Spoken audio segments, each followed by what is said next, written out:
Now, it's almost debate day, as I mentioned earlier, less than 18 hours now until Donald Trump and Kamala Harris meet face-to-face for the first time. You can watch it live here on Sky at 11 o'clock Eastern Standard Time. I asked Kristin Tate about expectations in the US. Well, this truly could be the most important presidential debate in modern political history. These two candidates are essentially tied. Although Kamala has gone down a few points in some of the polls, it seems like she really hit a ceiling right before the DNC convention, and she's kind of gone down a little bit. But I mean, Chris, this could be a turning point for Trump. I mean, they both need this debate, but especially Trump.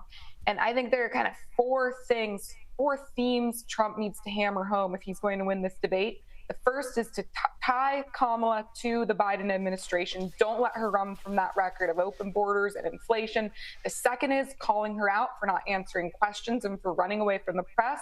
The third is to pin her to radical leftism. We all know in 2019, she was the most radical left-wing senator in the United States. This is a woman who wants to ban fracking, who wants to ban gas-powered cars, who wants to give illegal immigrants taxpayer-funded health care. And the fourth is just exposing her as a liar. She's now running away from all those policies and trying to tell us all she's a big moderate. If he can stick to those four themes, he can have a fantastic debate and really change these polls in his favor.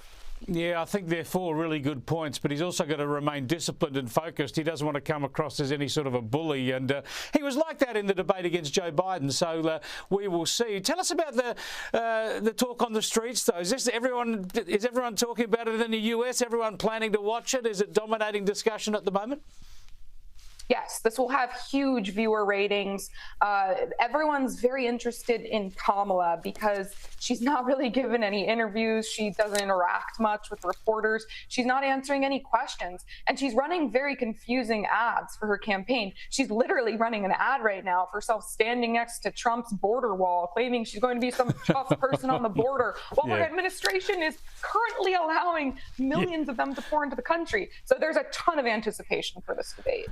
Yeah, I'm going to be tough on the borders. Like it was my only job as vice president to be tough on borders, and I've totally failed. But if you elect me as president, then I'll be tough on borders. It is quite pathetic. Now, you talk about high viewership numbers. One person who definitely will be watching, we're told, is the sitting president. Remember him? He's still in the White House, Joe Biden. And here's what his office has been briefing out. The president is going to watch the debate. He's looking forward to watching the debate.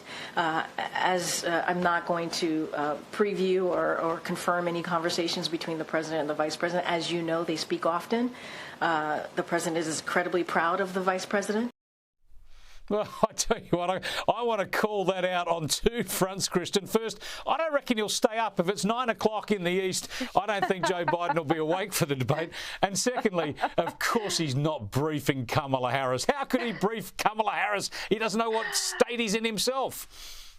Of course, if I were Kamala Harris, I would take all the notes from what Biden gives her in terms of advice and just do the opposite of those things, and she might actually have a decent debate. But of course, Biden won't be staying up late enough to watch this debate.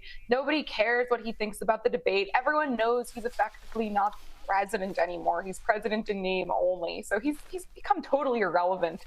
People don't even remember that he's in office, which is kind of terrifying. But he's really not in the news cycle here in the U.S. much anymore. Yeah, yesterday's man. Now, one person we don't hear from very often, we don't even see her that often, is Donald Trump's wife, Melania. She's put out a social media video. Let's have a look at some of that. America is more divided today than ever before. It has become increasingly apparent that there are significant challenges to free speech, as demonstrated by the efforts to silence my husband. What do we make of this, Kristin? We don't see her. We just hear her voice over script and pictures. What do we make of this?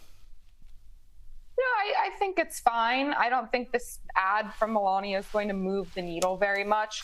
The more she can get involved in a seemingly sincere way, I think the better for Donald Trump, because he does very well with male voters. Kamala is dominating right now with women voters, particularly college-educated women voters. So, if Melania can reach out to those voters in a meaningful way, great. I agree with you that it was a little odd to just kind of hear her voice with that black background and the words, but I don't think it'll hurt Donald Trump. And the more we can see Melania, the better, because she's a beautiful, elegant woman who's well-spoken and seems to be quite lovely. So if she can be an asset to Trump, it's great for his campaign. Well, we will see what the morrow brings. I cannot wait for this debate. Thanks for joining us again, Kristin. Thank you very much, Chris. It'll be interesting for sure.